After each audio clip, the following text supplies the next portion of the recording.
আসসালামু আলাইকুম, মীর তৌফিক হোসেন স্বাগত জানাচ্ছি এনটিভির সকালের খবরে। ক্রাউন সিমেন্ট শিরোনাম দেখছিলেন, এবার বলছি পুরো খবর। ১০০ দিন পূর্ণ করল অন্তর্বর্তী সরকার। এরই মধ্যে রাষ্ট্রের গুরুত্বপূর্ণ সংস্কারে গঠিত হয়েছে ১১টি কমিশন।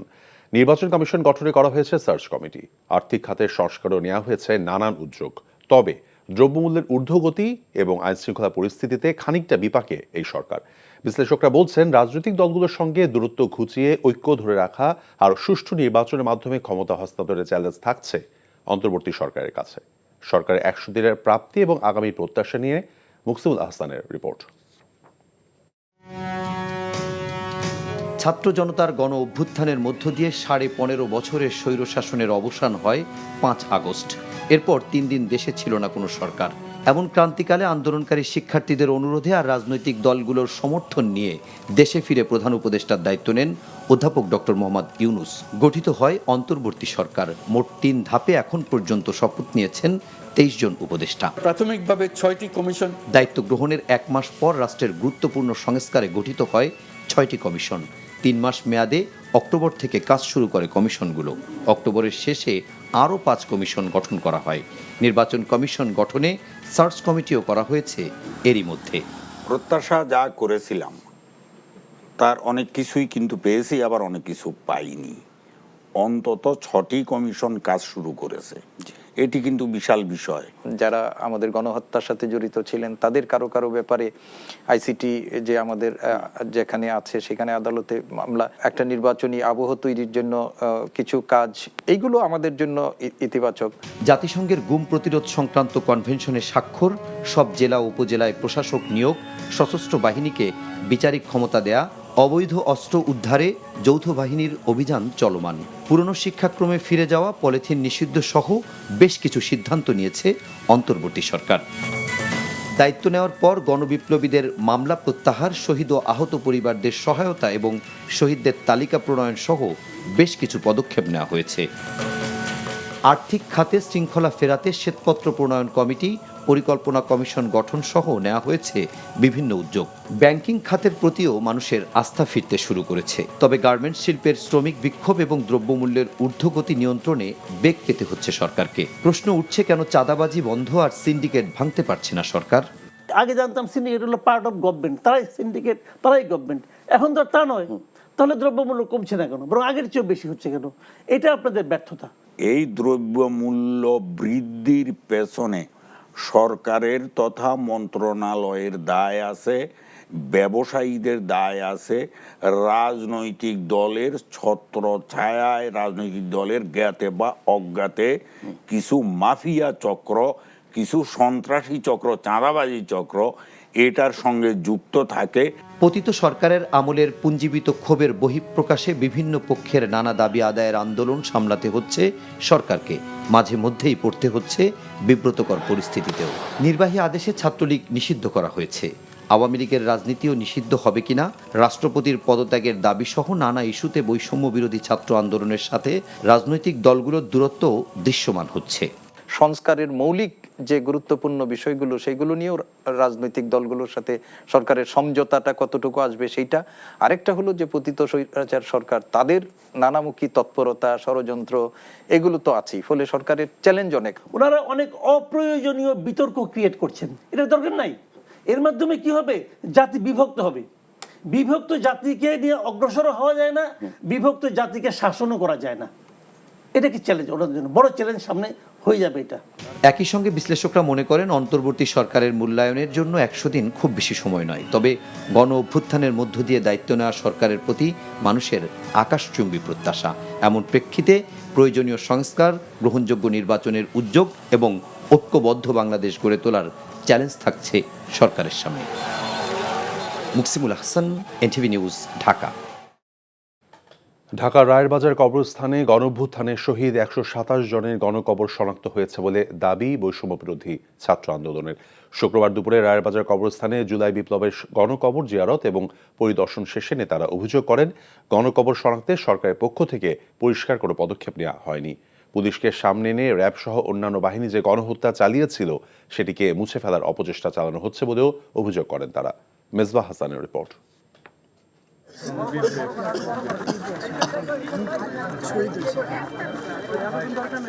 ছাত্র জনতার গণ অভ্যুত্থানে ১০০ দিন গড়ালেও নিজের বাবার লাশ শনাক্ত করতে না পারার কষ্টটা যেন তাড়িয়ে বেড়াচ্ছে সন্তানকে।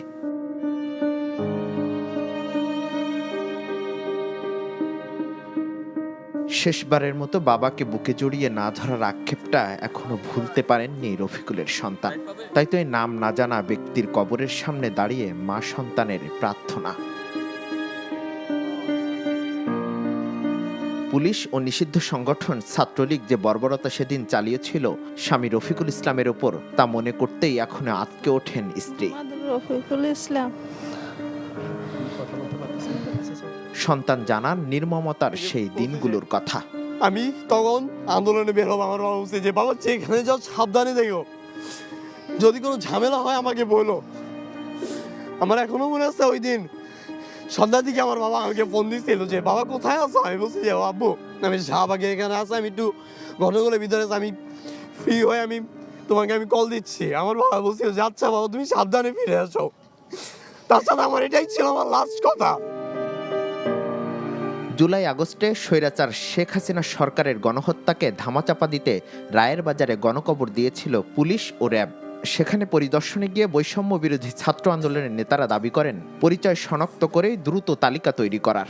127টি গণকবর এখানে চিহ্নিত করা হয়েছে। এখানে র্যাব যে একটা গণহত্যা চালিয়েছে এটাকে কিন্তু নানানভাবে ধামাচাপা দেওয়ার চেষ্টা করা হচ্ছে। শুধুমাত্র পুলিশকেই এখানে গণহত্যার সাথে লিঙ্ক করে বাকি যে আইনশৃঙ্খলা বাহিনীগুলো একটা বর্বরতা চালিয়েছে এই মুহাম্মদপুরে গত ইন্টারনেট শাটডাউনের সময়, এই জিনিসটাকে পুরোপুরি এড়িয়ে যাওয়া হচ্ছে।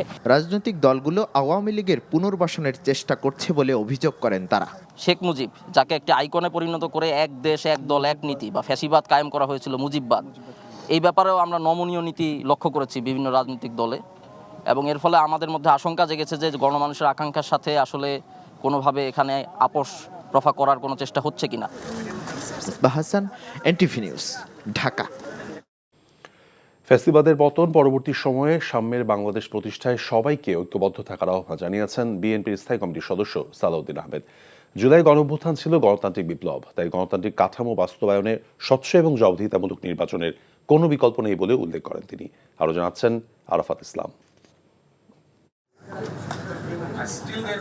জুলাই গণ অভ্যুত্থানের ১০০ দিন পূর্তিতে শুক্রবার রাজধানীর একটি হোটেলে বিপ্লব পরবর্তী আগামীর প্রত্যাশা নিয়ে এক আলোচনা সভার আয়োজন করে বেসরকারি বিশ্ববিদ্যালয়ের শিক্ষার্থীদের সংগঠন প্রাইভেট ইউনিভার্সিটি স্টুডেন্ট অ্যালায়েন্স।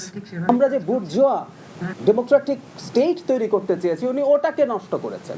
অনুষ্ঠানে প্রধান অতিথির বক্তব্যে বিএনপির স্থায়ী কমিটির সদস্য সালাউদ্দিন আহমেদ বলেন, একনায়কতন্ত্র যেন পুনঃপ্রতিষ্ঠা না হয় সেজন্য সাংবিধানিক সংস্কার প্রয়োজন।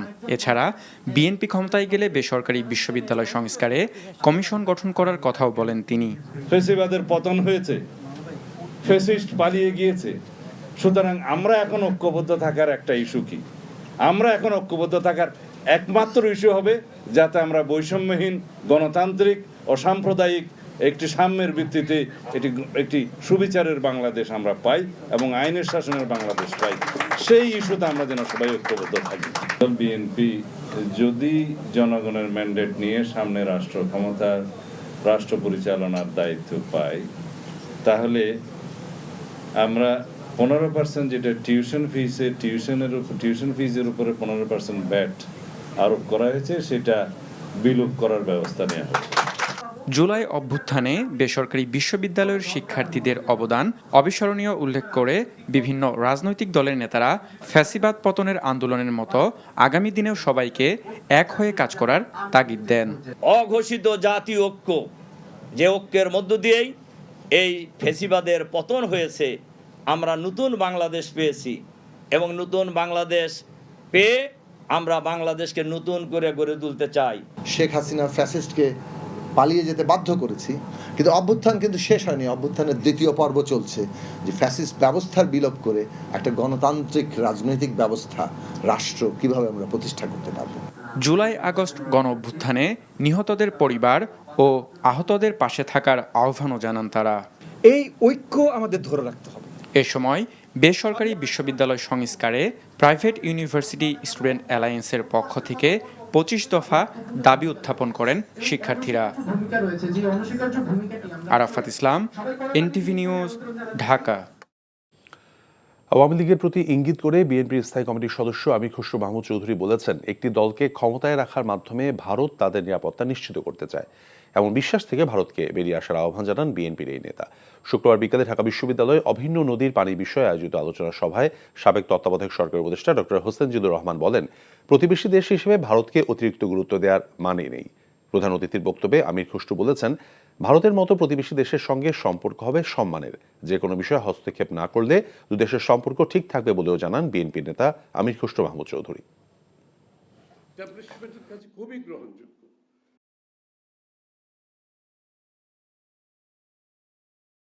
ফান্ডামেন্টাল ইস্যু আছে এই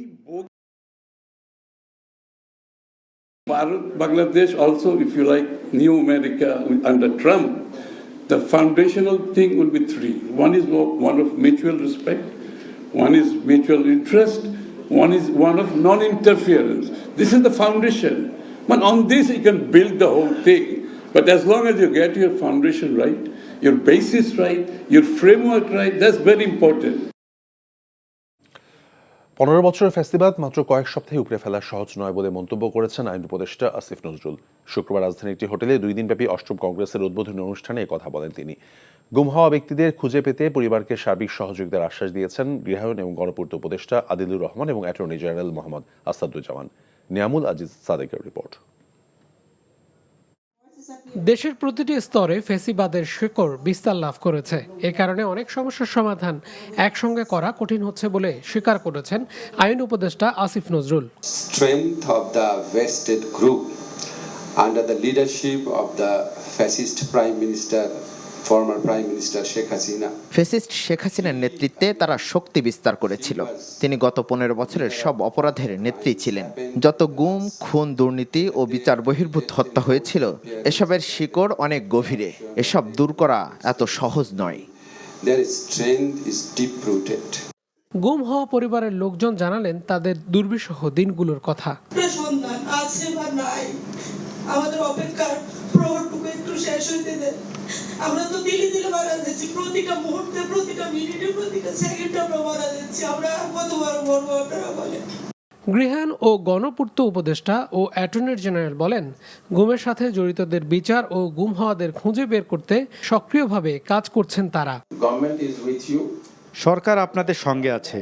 আমরা আলোচনা করছি কিভাবে ফ্যাসিস্টদের সময় নিপীড়িত মানুষের প্রত্যেকটি ঘটনার বিচার করা যায়। The brutal fascist regime in the last 15.5 years.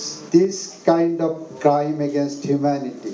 এ ধরনের মানবতা বিরোধী অপরাধ দমনে আমরা সবচেয়ে বেশি গুরুত্ব দিয়ে দেখছি, যেন ভবিষ্যতে এ ধরনের অপরাধ আর কেউ করতে সাহস না করে। আমার অফিস এবং আমি নিজে এ বিষয়ে খুবই গুরুত্ব দিচ্ছি। I will do whatever is required to be done in accordance with law. আগামীতে এমন গুমের ঘটনা যেন না ঘটে সেদিকে গুরুত্ব দিয়ে অধ্যাদেশ প্রণয়ন করা হচ্ছে বলে জানিয়েছেন বক্তারা। Niamul Aziz Sadek, NTV news, Dhaka. রাজনৈতিক দলগুলো জুলাই অভ্যুত্থানের ত্যাগের স্পিরিট ধারণ করতে ব্যর্থ হচ্ছে। এভাবে চলতে থাকলে রক্তক্ষয়ী অভ্যুত্থান ব্যর্থতায় পর্যবসিত হবে বলে মন্তব্য করেছেন স্থানীয় সরকার, পল্লী উন্নয়ন এবং সমবায় বিষয়ক উপদেষ্টা আসিফ মাহমুদ সজীব ভুইয়া। রাজধানীর অফিসার্স ক্লাবে ছাত্র জনতার অভ্যুত্থান 2024-এর 3 মাস পূর্তি উপলক্ষে শুক্রবার এক আলোচনা সভায় এমন মন্তব্য করেন তিনি। এ সময় তিনি তারুণ্যের রাজনৈতিক শক্তি হিসেবে আবির্ভূত হওয়ার সময় এসেছে জানিয়ে রাজনৈতিক দলগুলোকে 2024-এর অভ্যুত্থানের স্পিরিট ধারণের আহ্বান জানান। স্থানীয় সরকার উপদেষ্টা আওয়ামী লীগ সরকারের সময়ে প্রশাসনে ঘটা অবক্ষয়গুলো যাতে আগামীতে না ঘটে সে বিষয়গুলো নিয়ে সরকার কাজ করছে জানিয়ে আগামীতে কী প্রক্রিয়ায় প্রশাসনের পরিবর্তন করলে পুনরায় দলীয়করণ হবে না সে বিষয়ে পরামর্শ চান বর্তমান এবং সাবেক সরকারি আমলাদের কাছে।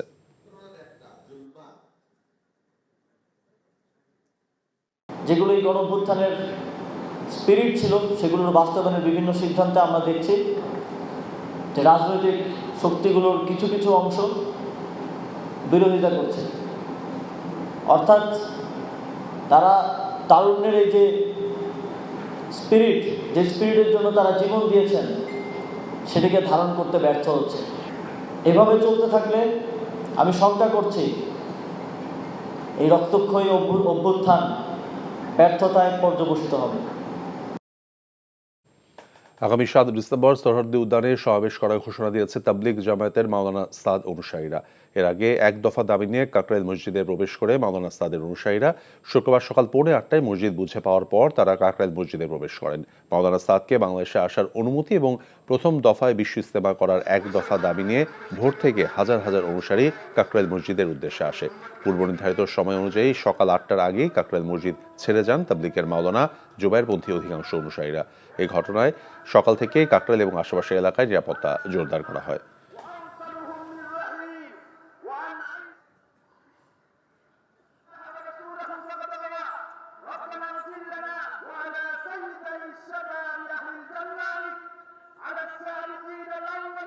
আমাদের উদ্দেশ্য হলো সাদ সাহেব আমাদের বিশ্বের আমির, ওই আমির যেন আমাদের ইজতেমাত হাজির হয়।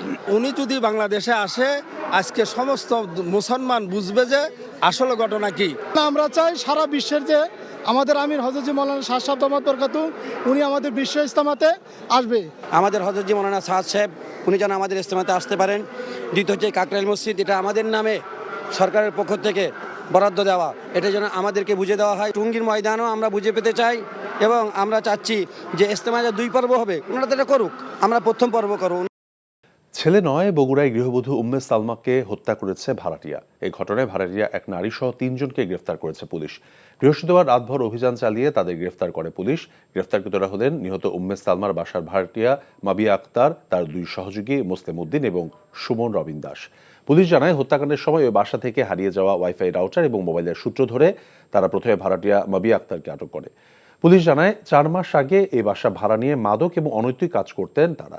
বিষয়টি টের পাওয়ার পর গত 1 মাস ধরে উম্মে সালমা তাদের বাড়ি ছেড়ে দেওয়ার জন্য বলছিলেন। পাওনা ছিল 2 মাসের ভাড়াও। এই নিয়ে গৃহকর্ত্রী উম্মে সালমার উপর ক্ষুব্ধ হচ্ছিলেন মাবিয়া, আর এই কারণেই তার 2 জন সহযোগী সুমন এবং মুসলিমকে নিয়ে উম্মে সালমাকে হত্যা করে তারা। এদিকে ছেলে সাদ বিন আজিজুর রহমান রিমান্ডে জিজ্ঞাসাবাদে মাকে হত্যার কথা অস্বীকার করেছেন।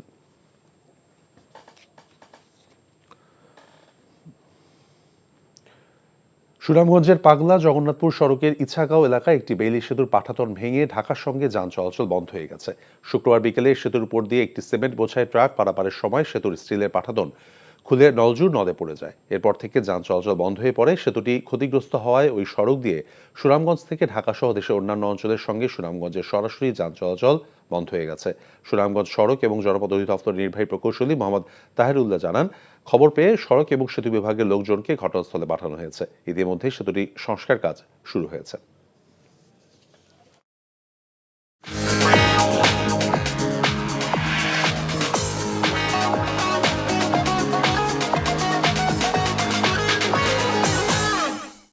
নগদ নিবেদিত অর্থনীতির খবর। নাটোরের গোপালপুরে নর্থ বেঙ্গল সুগার মিলে চলতি মৌসুমের আখ মারাই কার্যক্রমের উদ্বোধন করেছেন শিল্প মন্ত্রণালয়ের উপদেষ্টা আদিলুর রহমান খান। এ সময় উপদেষ্টা বলেছেন, অন্তর্বর্তীকালীন সরকারের উদ্দেশ্য নির্বাচনের মাধ্যমে রাজনৈতিক দলের হাতে ক্ষমতা হস্তান্তর করা। অন্যান্য কাজের পাশাপাশি এই লক্ষ্যে তারা কাজ করছেন। শুক্রবার বিকেলে নাটোরের গোপালপুরে নর্থ বেঙ্গল সুগার মিলে চলতি মৌসুমের আখ মারাই কার্যক্রমের উদ্বোধনী অনুষ্ঠানে সাংবাদিকদের সঙ্গে কথা বলেন আদিলুর রহমান। এ সময় শিল্প মন্ত্রণালয়ের সিনিয়র সচিব জাকিয়া সুলতানা, সুগার কর্পোরেশনের চেয়ারম্যান লিপিকা ভদ্র এবং চিনি কলের ঊর্ধ্বতন কর্মকর্তা এবং সিবিএ নেতৃবৃন্দ উপস্থিত ছিলেন। চলতি মৌসুমে নর্থ বেঙ্গল সুগার মিলে 2 লাখ মেট্রিক টন আখ মাড়াই করে 15,000 মেট্রিক টন চিনি উৎপাদনের লক্ষ্যমাত্রা নির্ধারণ করেছে মিল কর্তৃপক্ষ। নবান্ন উৎসব শস্যভিত্তিক একটি লোক উৎসব। কৃষিভিত্তিক সভ্যতায় প্রধানত শস্য সংগ্রহকে কেন্দ্র করে উৎসব পালিত হয়। নবান্ন উৎসব পালন করা হয় মূলত হেমন্তে আমন ধান কাটার পর অগ্রহায়ণ কিংবা পৌষ মাসে। পিঠাপুলি তৈরি সহ গৃহস্থরা এ সময় মেতে ওঠেন নানান আয়োজনে। মানিকগঞ্জ এবং নেত্রকোনা প্রতিনিধিকে সাথে নিয়ে আরও জানাচ্ছেন সাজরিনা খন্দকার। বাঙালির 12 মাসে 13 পার্বণ, এমনই এক উৎসব নবান্ন, পালিত হয় হেমন্তকালে।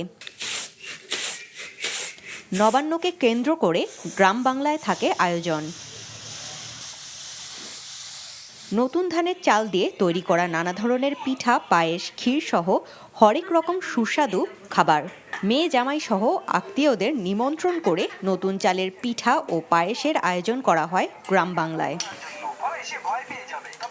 ছোটবেলায় দেখতাম কামলা পুরুষ নইয়া অনেক নিহারা নইয়া ধান কাটতো, পাট কাটতো, তারপরে বাড়িতে আনতো ধান, কাইটা কুইটা আনার পরে বতন নেওয়া শেষ, তারপরে দাওয়াত করতো মানুষ। ঠিকানা খাওয়াইছি মেয়েতে, মেয়ের জামাই টামাই মেয়েতে দিচ্ছে, রুটি পিঠা বানাইছি, সুটি পিঠা বানাইছি। কিন্তু এখন আর সেই আমেজ নেই। দিন যতই যাচ্ছে ঐতিহ্য ধরে রাখা দুঃসাধ্য হয়ে পড়েছে। গ্রাম থেকে হারিয়ে যাচ্ছে নবান্নের আমেজ। আগে কিন্তু নবান্ন উৎসব যেভাবে জাঁকজমকভাবে পালিত হতো সেটাতে একেবারে হারাতে যাচ্ছে, এবং সেই সাথে একবার নতুন প্রজন্মের কাছে হয়তো বা নবান্ন উৎসবটা কী সেটাও কিন্তু অনেকে জানে না, কিন্তু সেটা বোঝে না। তো আমি মনে করি সেটাকে আবার প্রতিপালিত করা, সেটাকে আবার গুরুত্ব দিয়ে সেই উৎসবকে আরও বেশি উৎসবমুখর করা। আগে কৃষকরা নেচে গিয়ে ধান কাটতো, একটা হই হুল্লা হতো, এবং বাড়ির উঠানে দেখলাম মা বোনেরা সেই গোবর দিয়ে ল্যাপ দিয়ে উঠানটা পরিষ্কার করে সেখানে ধান মারে, এর একটা ব্যবস্থা ছিল। এখন এইগুলি আর নেই। ধান কাটার মৌসুম থাকলেও পিঠা উৎসবে চলে পোলাও, মাংস আর সেমাই। গরুর পরিবর্তে ট্রাক্টর, কৃষকের পরিবর্তে ধান কাটার অটো মেশিন। সেই সাথে ধান মাড়াইয়েও সনাতন পদ্ধতি আর নেই। ফলে অল্প সময়ের মধ্যেই কৃষকেরা ঘরে ধান তুলছে। আগের মতো নেই নবান্নের সেই আমেজ।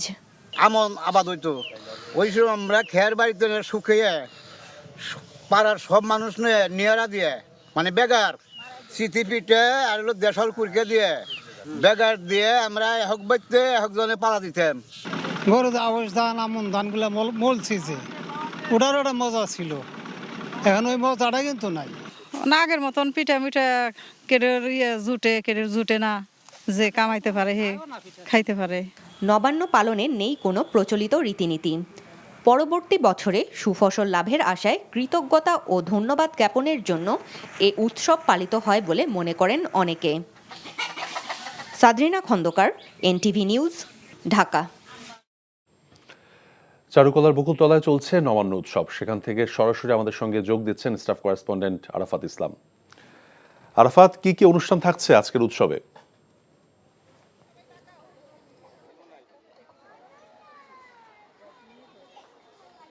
শুভ সকাল। আজ পহেলা অগ্রহায়ণ 1431 বঙ্গাব্দ। নবান্নের উৎসবের অর্থ হচ্ছে গিয়ে নতুন অন্ন। প্রতি বছরের মতন এবারও এসো মিলি সবে নবান্নের উৎসবে, এই স্লোগানে ঢাকা বিশ্ববিদ্যালয়ের বকুলতলায় জাতীয় নবান্ন উৎসব পরিষদের উদ্যোগে 26তম নবান্ন উৎসব চলছে। সকাল 7:30 সুরের মূর্ছনায় এখানে দিনের সূচি হয়। এরপর সমবেত সঙ্গীত পরিবেশন করেন শিশু শিল্পীরা, এবং আমরা উদযাপন পরিষদের পক্ষ জানতে পেরেছি যে সকাল 7:30টায় শুরু হওয়া সকালের যে পর্ব, এটি সকাল 10টা পর্যন্ত চলবে। এরপর বিকেল 3টা থেকে সন্ধ্যা পর্যন্ত বিভিন্ন সঙ্গীতানুষ্ঠান রয়েছে। এর মধ্যে কবিতা আবৃত্তি, একক এবং দলীয় সঙ্গীত সহ নৃত্য সব ধরনের পরিবেশনায় চলবে। এর পাশাপাশি এখানে যদি আমি দেখানোর চেষ্টা করি, দেখতে পাচ্ছেন যারা সঙ্গীতমনা মানুষজন রয়েছেন তারা কিন্তু সকাল সকাল এসে এখানে উপস্থিত হয়েছেন। এর পাশাপাশি পাশে এখানে বাংলার যে ঐতিহ্য পিঠাপুলি, মুড়িমুড়কি, বাতাসা সহ বিভিন্ন ধরনের কিন্তু খাবার রাখা হয়েছে। সব মিলে যেটি বলা যেতে পারে এখানে একটি উৎসব মুখর পরিবেশ। প্রতি বছরের মতো এবারও উৎসবের মধ্য দিয়েই কিন্তু সবাই দিনটি পালন করছেন। সব মিলে এখন পর্যন্ত এই ছিল আমার কাছে নবান্ন উৎসবের সর্বশেষ। জানছিলাম নবান্ন উৎসবের খবর। এই ছিল সকালের খবরে। এই খবরের ভিডিও সহ আপডেট জানতে ভিজিট করুন NTV অনলাইন www.ntvbd.com। এছাড়াও NTV জনপ্রিয় সব অনুষ্ঠান এবং খবরের আপডেট জানতে ভিজিট করুন আমাদের ইউটিউব এবং ভেরিফাইড ফেসবুক পেজ। ধন্যবাদ সবাইকে।